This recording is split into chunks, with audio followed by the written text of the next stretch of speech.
Tugire Kristo. Umukama yambonekeye ari kure ambwira ati, nagukunze urukundo rwamaho, nico gituma nakugumirije ubuntu. Nzokongera kukubaka, kandi uzokubakwa mwigeme w'Isirayeli. Uzokongera kandi gushariza ingoma zawe, uheze ugende uratambana n'abacuraranzi. Uzosubira gutera imizabibu ku mitumba yo muri Samariya. Abazoba bateye nibo bazokwimbura. Nkako hazoba umunsi aho abarinzi bazosemerera bari ku musozi Efurayimu bati, haguruke tuduge i Siyoni tugana Umukama Imana yacu. Nguku uko Umukama avuze. Nimuvugirize impundu Yakobo mu kanyamuneza, mugende murishongora imbere y'amakungu. Nimusamirane babumve, mumuhayagize muvuga muti, kizamukama igihugu cawe agasigarira k'Isirayeli. Nzobavana mu gihugu c'uburaruko, ndabatorokanye kuvana ku mpera z'isi. Muri bo harimwo impumyi, abacumbagira, abagore bibungenze n'abarikunda, bagarutse ngaha ari ishengero rinini. Bazoba bariyuye iryosozi, nzobayobora batakamba, nzobajana ku migezi y'amazi, ndabacishe mu nzira igororotse aho badatsitara. Nkako nzoba se w'Isirayeli, Efurayimu nawe abe umuhungu wanje w'imfura.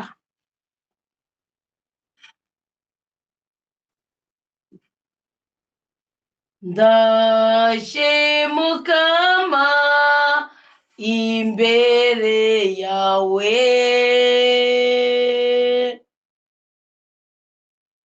ndaje Mukama mu nyonga zawe.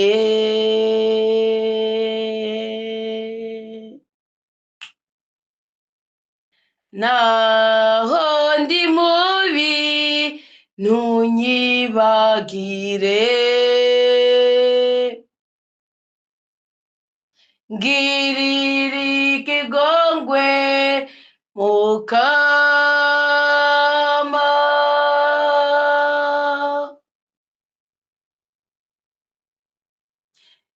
Ibihe byose nzokwirukira Mana, kuko ndi uwawe Mukama Yezu.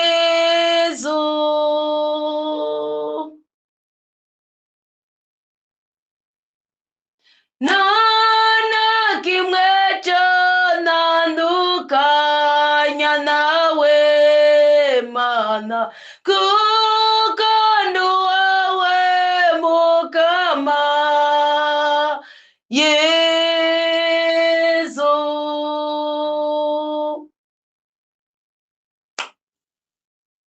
Ndi mu magorwa nambaza wewe, ndi mu mahirwe ngahaya wewe. Soko ry'ibyiza, soko ry'inema, ngirira ikigongwe Mukama.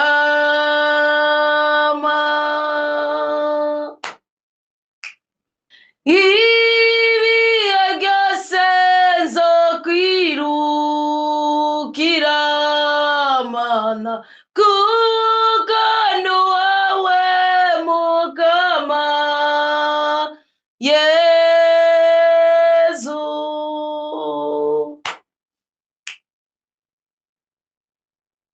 Nta kimwe cyantandukanya nawe Mana, kuko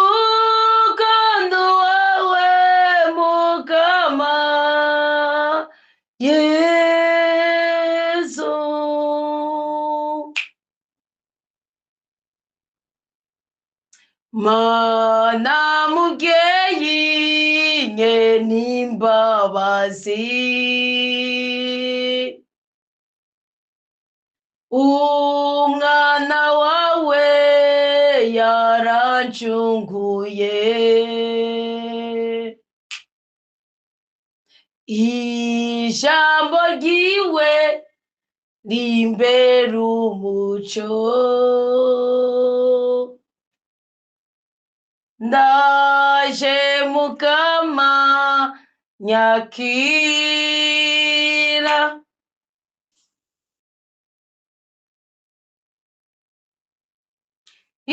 ibiyaga senza kwirukira mana,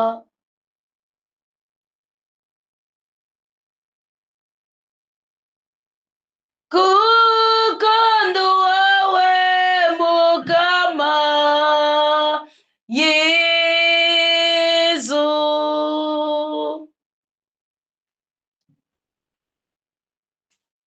Nta na kimwe cyantandukanya nawe mana, kuko ndi uwawe mukama Yezu.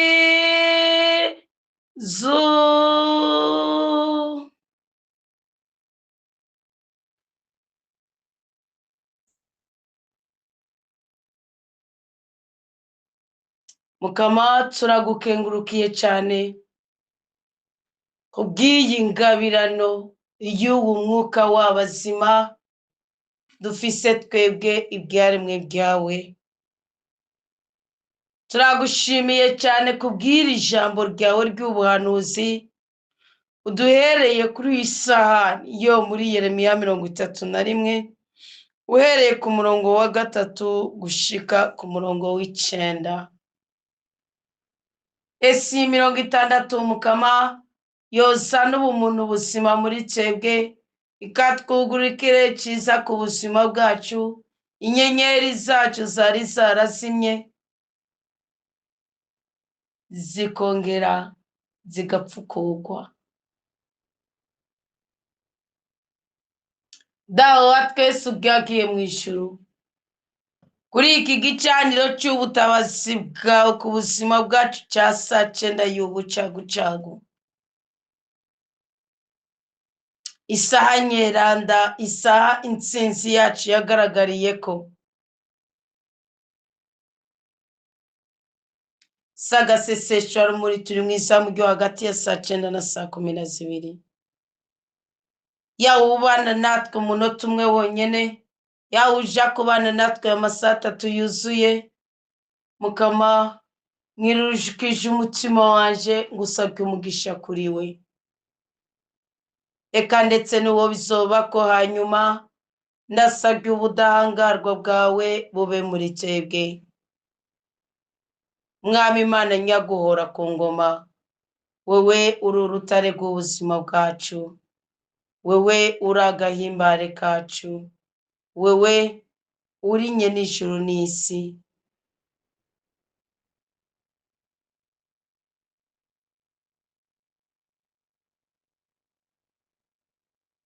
Ese mwami w'abami tutewe kwigera duteterwa no mu kanwa na gatoyi? Ese koba akaryo keza kuko igikundiro cyacu cyongera kugaragarira kuri twebwe? Ese isaha ca 9 ryo tugirira akamaro, tukaba abizigirwa, tukaba abizegwa, tukongera tukoronka umunezero mu buzima bwacu. Mwami nyaguhora ku ngoma, wewe umugurura abamugaye, wewe ubohora ababoshe, wewe uruhurira indushi, wewe uhezagira abagutabaza, wewe utigera wirengagiza abagutakambira.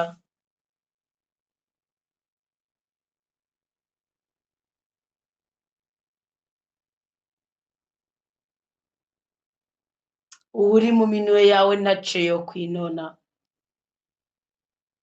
kuko uguma umuzigamye. Ndanje rero aho nja kugendera uyu musi hose, ni mu minwe yawe,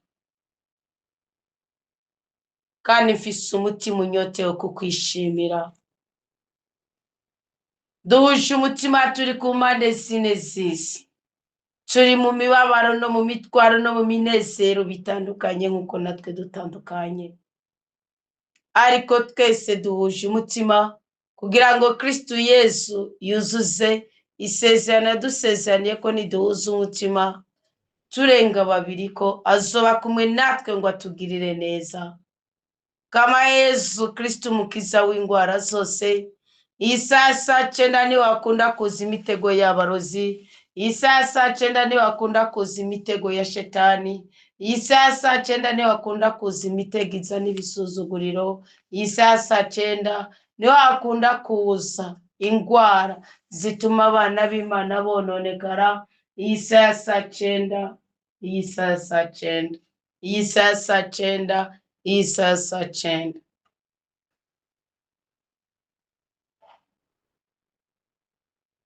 Iyi saa cyenda Yesu turashaka kutwigarurira, iyi saa cyenda Yesu turashaka kutwiganzira, iyi saa cyenda Yesu turashaka ko uyobora ubuzima bwacu, iyi saa cyenda, iyi saa cyenda turashaka kutugirira ikigongwe, iyi saa cyenda turashaka kugarukana urukundo rwawe muri twebwe, iyi saa cyenda turashaka kugarukana imbabazi zawe muri twebwe, iyi saa cyenda turashaka kutumara intimba, iyi saa cyenda turashaka kutumara inyota, iyi saa cyenda turashaka kuremura imitwaro yacu, iyi saa cyenda turashaka kuturaba ryiza ukadukura kw'imyenda ihanamiye amarangamutima yacu.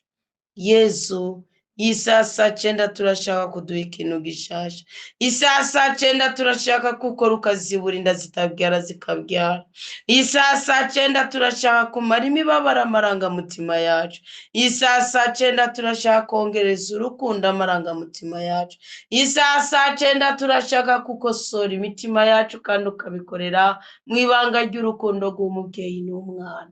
Yesu, iyi saa cyenda turashaka kongera gucungurwa, Yesu, iyi saa cyenda turashaka kongera kubohorwa, Yesu, iyi saa cyenda turashaka ku iburyo bwacu, ibubafu bwacu, imbere hacu, inyuma hacu. Yesu mwungere mwiza, iyi saa cyenda turashaka ko hari icyo ukorera ubuzima bwacu.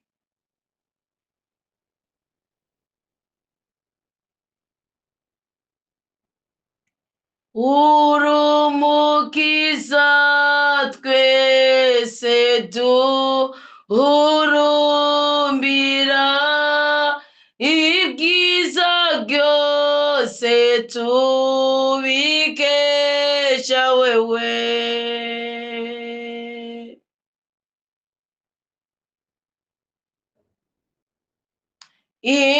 Ingugarure abantu bazimiye, babone inzira y'ubuzima.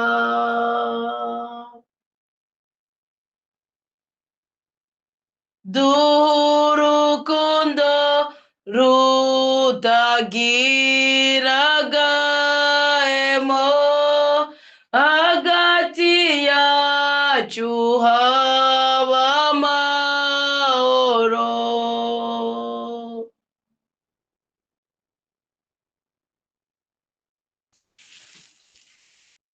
Kaze mwami Yesu, twibanire nawe, ngudukiza akabi kose, maze utubyagizemwo amahoro. Ngo Yesu umukunzi mwiza, ubwiyagize amahoro yawe mu mitima yacu. Turi gusengana n'abantu batandukanye Yesu, uratubona, urabona imitima yacu. Muri bo harimwo abagabo, harimwo abagore, harimwo abahungu, harimwo abakobwa, harimwo abahiriwe, harimwo abagowe, harimwo abidegembye, harimwo ababundabunda cyane cyane kubera imyenda itandukanye, harimwo abasuzuguritse, harimwo n'abanyecyubahiro, harimwo abatunduye, harimwo n'abanezerewe, harimwo abagowe, harimwo n'abahiriwe. Yesu, harimwo abacinyijwe, harimwo abarenganijwe, harimwo abapfunzwe, harimwo abarushe, harimwo abangiritse, harimwo ababe, harimwo abanyacanke, harimwo ababyaye, harimwo abakirondeza urubyaro, harimwo abagifise umwizero, harimwo n'abamaze kuwutakaza. Yezu, ganza uyu munsi ukora ikintu gishasha. Harimwo abafise amaguru akomeye, harimwo n'abagwaye amaguru. Yezu, uyu munsi duha amaguru mashasha. Harimwo abunamuka bikemera, harimwo n'abagwaye umugongo. Yezu, uyu munsi tanga imigongo mishasha. Harimwo abafise ibiganza bifise umugisha, harimwo n'abafise inyatsi mu buzima bwawe. Yezu, uyu munsi zana ubudahangarwa. Harimwo abafise umunezero, harimwo n'abamaze kuwutakaza. Yezu, uyu munsi kora ikintu gishasha. Tanga akaruhuko, zana akayaga mu buzima tubayemo, zana agahengwe Yesu, zana agahengekererezo Yesu, dukize indoto mbi.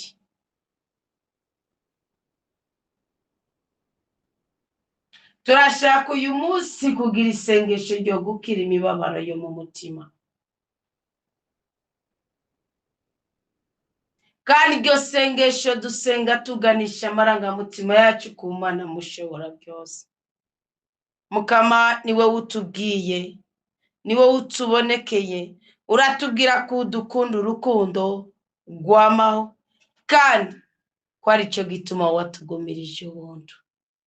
Urakoze mwami w'abantu, urakoze mugira neza, kuko iki cyuguriye amarangamutima yacu gusengera mu kuri no mu mutima, tukitandukanya n'icitwa uburyarya cyose, tukihuza n'ubudahangarwa.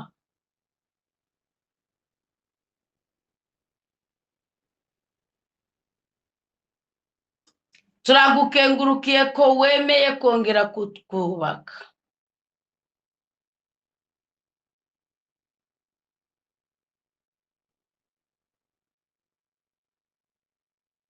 Turagukengurukiye ko wemeye kongera kuduhezagira.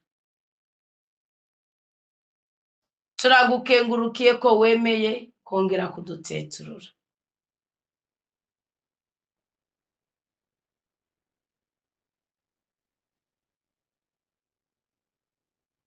Urakoze kutwemere kongera kugaragara nk'igisharitsi. Urakoze ko wemeye kutubera Imana.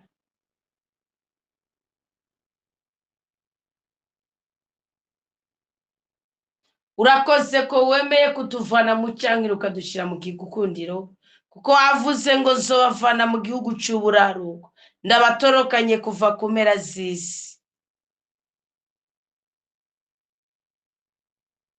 Watuzanye turi mu mico itandukanye, ubwemereye abakobwa, ubwemereye abahungu, ubwemereye abagabo, ubwemereye abagore, ubwemereye abatware n'abatwagwa, ubwemereye abarundi n'abarundikazi, ubwemereye ibiremwa byabo.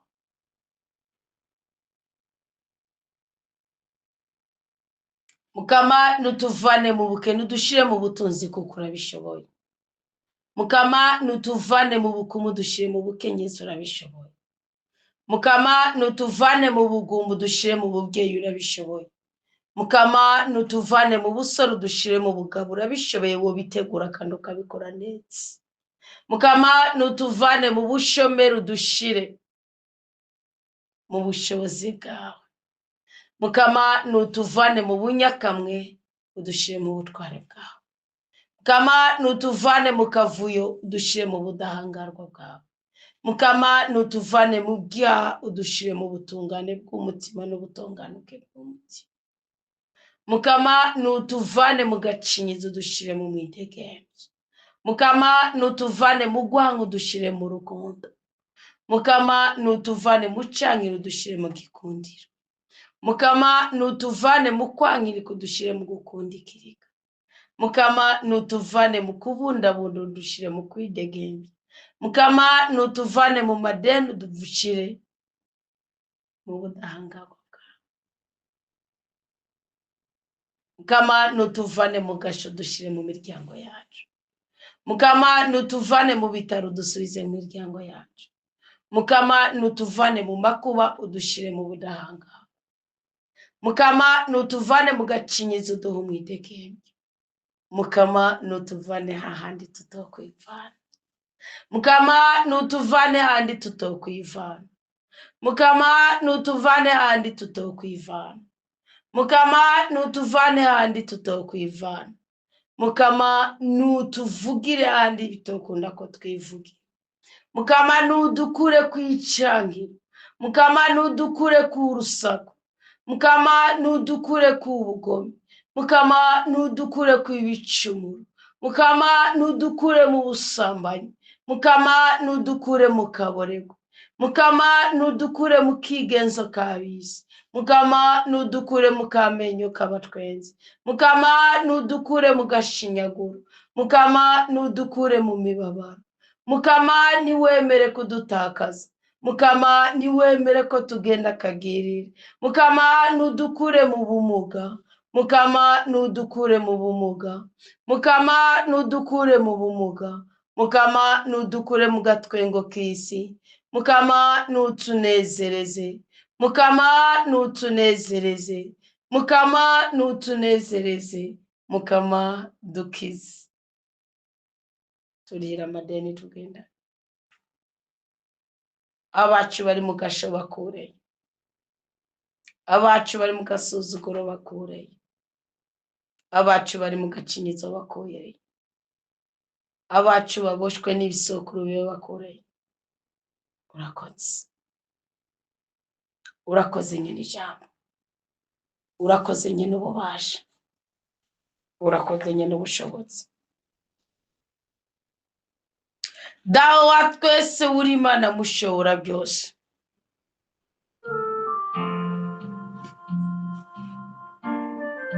Dawe wa twese ubwagiye mu ijuru.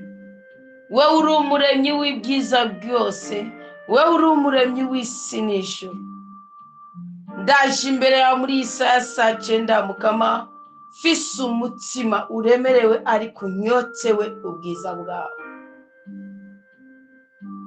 Urazi neza imibabaro, ibisuzuguro, agacinyizo, amadeni, agahinda, ubugumba ngendana mu buzima bwanje. Urazi neza ibikomere byamaze gucika ibisebe biri imbere indani mu buzima bwanje. Urazi neza ibyo naciyemwo byasize nacitse intege.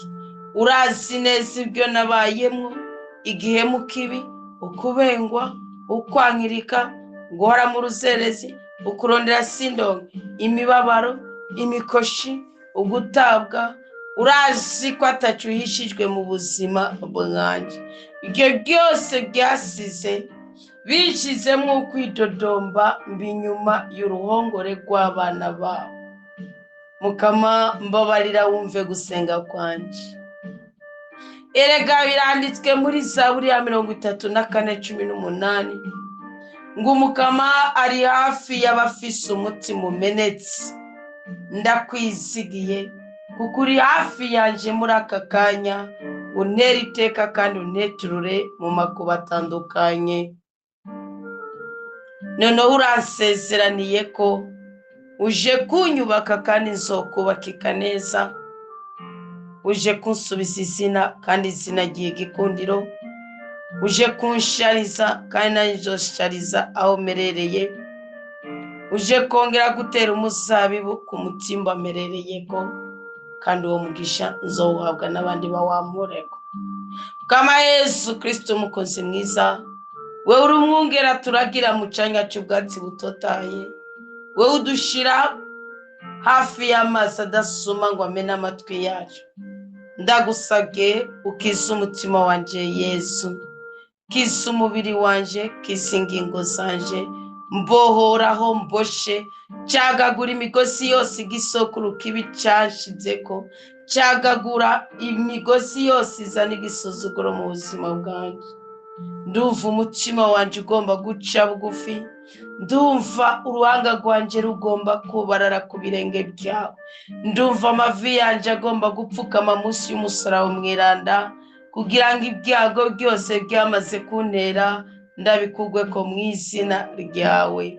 Ewe Yesu nuzane kwa kuboko kwawe kweranda, gukorakora hose mfise agahinda n'umubabaro, ukabakabaho hose mfise ubumuga n'ububabare, aho ntigeze gukomereka mu buzima, ndagushizeho kugira ngo ibyo byose byari binsuzuguje mbikugweko mu izina ryawe, kandi nezeshe amaraso yawe meranda, mbone kuba uwidegembya nsigare nera nk'inyange. Mana yanje, ndagusabye unkize Yesu, kiza ibikomere by'amateka yanje, bivuge muri uyu mwanya, aho wabenze, aho wasuzuguwe, aho wagwaye ukagera kure, aho watawe, aho wagize ingwara zo mu mutwe, aho wagize agacinyizo, aho warenganijwe, aho wapfunzwe ukavayo ukomeretse, aho wafashwe ku ngufu, aho wadodoye ntibakumvirize babwiriza kumviriza, aho warenganijwe muri utu canke turi, aho wiswe izina utitwa. Bivuge uko ibyo byose ni ibikomere by'amateka yawe. Kama Yesu nudukiza imibabaro iva ku buzima twaciyemo kuvana tukiri bato. Kama Yesu nutubohore, uduhe ivyiyumviro byiza, udutandukanye n'ivyiyumviro bibi biduca intege. Nk'uko byanditswe muri Matayo 11:28, ngo nimuze kuri jewe mwese abarushe n'abaremerewe, naje meze ndabaruhurire. Ndaje kuri wewe, kandi ndazanye ibyanje n'abanje, nzanye n'abagize iki gicaniro bose. Mukama bagirire neza, ubabohore imigozi yose yabatandukanya n'umunezero. Twaramaze gusezeranira Imana ko nipfumbatisha ibiganza byacu tutazigira tuyiryajyanya kimwe muri 10, ntabwo tuzoyiryajyanyisha ikanwa ryabo. None turiyamirije ubutindi n'ubugome, ibyaha n'ibyago, turiyamirije agahinda karengeye amarangamutima yacu, turiyamirije ubwoba n'ugucika intege, turiyamirije ibyiyumviro bishingiye ku kwihebura. Mu izina rya Yesu Kristo ndarekuriye abambabaje, kandi naje ndasabye imbabazi abo nababaje. Ndarekuriye abansyojeje, kandi naje ndasabye imbabazi abo navuze uko batari. Mu izina rya Yesu Kristo, ububasha bw'Imana, ububasha bwa mutima w'Imana, ndashimiye Imana ko bwururukiye kuri jewe. Urakoze Yesu, urakoze Mukiza, urakoze Mwami w'abami, urakoze Mugira neza, kutubohora tukabohoka. Uyu munsi rero Yesu, ndongenda guhereza iri sengesho ryo kugusaba kubaho mu kuri, sisubire kubaho mu kinyoma, sisubire kubaho mu manyanga. Ndagushimiye kuko wamunyereka inzira y'ukuri biciye mu ijambo ryawe. Ndabibiri ijambo riri muri Yeremiya 31:3, aho utubwiye ngo nje kubabonekera naho muri kure. Mukama uravuze ngo nagukunze urukundo rwamaho, nicyo gituma nakugumirije ubuntu. Warakoze kutugumiriza ibanga, warakoze kutugumiriza ubuntu. Iri jambo uyu munsi turaribibira kugira ngo ubwiza bwawe bwongere busesekare kuri twebwe abari baduteze imitego y'uko umaramara batsangara. Uyu munsi ndafashe icyemezo mu mutima wanjye cyo kugendera mu mucyo wawe nk'uko byanditswe mu Bagalatiya 5:1, ko wampaye umwidegemvyo ndagushimiye kandi ngiye kuwugendera. Sinjya gushigikira abanyakinyoma, sinjya kwisembereza abasi bawe, sinjya kwisembereza abanyeshari, sinjya kugendana n'abasambanyi, sinjya kugendana n'imboregwe, sinjya gucika intege mu murimo washinze. Ndanse kuba imbata y'ibyaha kuko bibyara ibyago, ndanse kuba imbata y'icyitwa ikibi cyose, ahubwo mpisemo kubaho ngaragara nk'umwana wawe yigenga atiyorobetse. Ndanse kwitera ijeke ku bw'amaso y'abana b'abantu. Ndakwinginze rero Mana mushobora byose, hindura imitekerereze yanje nk'uko byanditswe mu Baromani 12:2, kugira ngo menye neza icyiza kandi ndakigenderemwo uyu munsi wose, ndetse bimbere n'umugisha mu minsi yose nsigaje kuri iyi si. Ndagukomeye amashyi ngo undose imbaraga, undose inkomezi zo kwama ndiko ndagwanira ishaka ryo kubona ibintu bishasha bikomotse mu itegeko n'ibwirizwa byawe bingira mweranda. Ndase imivumo yose ikomoka ku bisokuru bibi navutsemwo, ndase imikoshi yose yokomoka ku ntege nke zanje cyangwa uwo twubakanye, ndase inkurikizi mbi z'ibyaha nabayemwo, nitandukanije n'amaraso yabo twasambanye, nitandukanije n'ibitekerezo byabo twasangiriye ku meza imwe, nitandukanije n'iterabwoba ry'abambuzi b'amahoro yanje. Mukama, ndashaka ko ibishaka kungwisha ubishira kure y'ubuzima bwanje nk'uko byanditswe muri Yakobo 4:7. Numfashe guhunga icitwa inabi n'ababiko n'abakora inabi bose, kandi umubukomezi bwo gukunda bukiranuka gutungana nk'uko tubisoma muri Timoteyo wa 2 ikigabane cya 2 umurongo wa 22. Dawa twese ubwagiye mu ijuru, mu izina ry'umwana wa Yesu Kristo, iyo tugeze mu bigeragezo, aho nje kuhagarara hafi y'ibigeragezo, uranyereka inzira yo kubisohokamwo nk'uko byanditswe mu ibaruwa rya mbere ry'umutumwa Paulo yandikiye abakristo ba Korinti ikigabane c'10 umurongo wa 13. Ndizeye kuja kunyobora uyu munsi, unyoborere mu bubasha bwawe, kandi intsinzi, umugisha, umugwiza, ubwiza, ubudahangarwa, urukundo n'igikundiro, ubumwe n'umutekano, ubutunzi n'ubutungane byose biva ku butatu bwa Imana imwe rudende, ndabyakiriye nigwanje kubw'ubuntu n'imbabazi Imana yari yarambikiye, none yanyejeje ibyaha byanje byose, kandi ngiye guhagurukana nayo mu isezerano rishasha, itamvuna ngo rimvunagure, itancira urubanza ahubwo rimbuza n'ubudahangarwa bw'ubutatu bwa Imana imwe rudende. Kandi Mukama, ngushimiye kuko ari wowe uja kunshoboza kubaho mu buzima bushasha buri mu kuri no mu mutekano. Erega mu izina rya Yesu Kristo ndagushimiye cyane. Mutima w'umwera ndamfashe kurushizaho kushira mu bikorwa iri sengesho nsengeye kuri uwo musozi. Ngo Mana mutima mweranda, ufashe umwe wese mu bana b'Imana gusubiramo iri sengesho uyu munsi n'ejo no mu yindi myaka Imana yatugeneye kubaho kuri iyi si.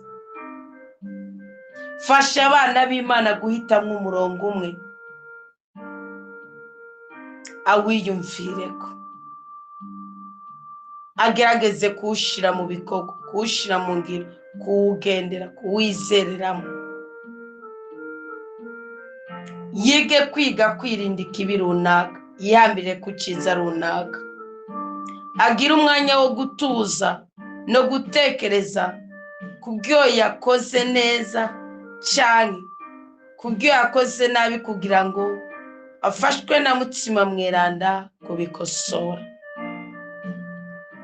Iri sengesho Mana Mutima Mweranda nirize ridufashe guhuza ukwemera, ukwizera, ukwizigira n'ibikorwa byacu tujya gukora uyu munsi, kugira ngo ntituje gukora mu majambo gusa, ahubwo bihinduke ubuzima.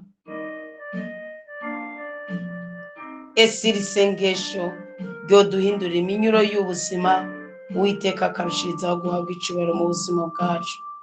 Urakoze Mukama, urakoze ko tugiye kuza guterera impundu mu ngoro yawe, urakoze ko ugiye kutuvana mu gihugu cy'uburaruka aho twagorewe, urakoze ko ugiye kudukura kwa Farawo no mu minwe y'abagoma, abarozi n'abapfumu, urakoze ko ugiye kwimura abakinzi bahora bakindira ku mazina, ku mazu no ku butunzi bwacu, urakoze ko ugiye kudutorokaniriza mu bubasha bwawe. Gushimiye ku byo ukoze ku buzima bwacu muri iyi saa 9, gushimiye ku byo ujya gukora mu gihugu cyacu, gushimiye ku byo ujya gukora muri Afurika, gushimiye ku byo ujya gukora ku isi yose, gushimiye ku byo ujya gukora mu bitaro bitandukanye, gushimiye ku byo ujya gukorera mu bapfunzwe batandukanye. Imigisha yose Shetani yari yaratwibwe guhera mu ntango z'umwaka gushika uyu munsi, turaje kuyigaruza kugira ngo mu izina rya Yesu Kristo imibabaro twagize tuyikugwe ko, ibyo tutamenye byiza bitugira beranda tubimenye, kandi ubwiza bw'Imana buhorane natwe mu izina rya Yesu Kristo. Natwe umugisha w'Imana kuri twebwe ubwoko bwa rudasumbwa. Amen. Urakoze ku inyenyeri y'ubutunzi, inyenyeri y'ubwiza, inyenyeri y'ukwizerwa, inyenyeri y'ukwemerwa, inyenyeri gukundwa no gukundwakaza igiye kongera agushayiringira ku buzima bwacu. Twarahezagiwe. Amen.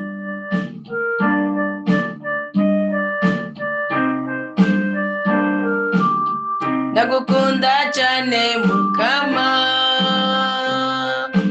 uri umwami wanje, reka ndabivuge ko ndagukunda cyane rwose. Uwiteka duhuze n'ibyiza byose yatugeneye.